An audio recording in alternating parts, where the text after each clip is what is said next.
పెళ్లి కార్డులు ఎవరు రాస్తారు? అదే తొలిచూరు పుట్టిన కుమారుడు, రెండోసారి పుట్టిన కుమార్తె, మూడోసారి కుమారుడు ఎవరికి? సుబ్బారావు గారికా? సుబ్బారావు గారికా? ఇప్పుడు నేనున్నాను, నేను ఎవరికి పుట్టాను? మా నాన్న పేరు జాన్ విక్టర్. మరి ఇప్పుడు అతను చచ్చిపోయాడు.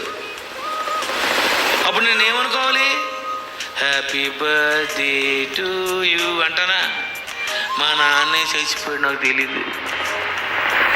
10 సంవత్సరాలు ఉంటుండగా మా నాన్న చచ్చిపోతే నేను ఏమనుకోవాలి? బాబు మీ నాన్న ఎవరండి అంటే, మా నాన్న చచ్చిపోయినోడు కొడుకునండి. చచ్చిపోయినోడు కొడుకువా అంటే మీ నాన్న లేడా? కన్నోడే లేకపోతే ఇంకేం హ్యాపీరా బాబు నువ్వు.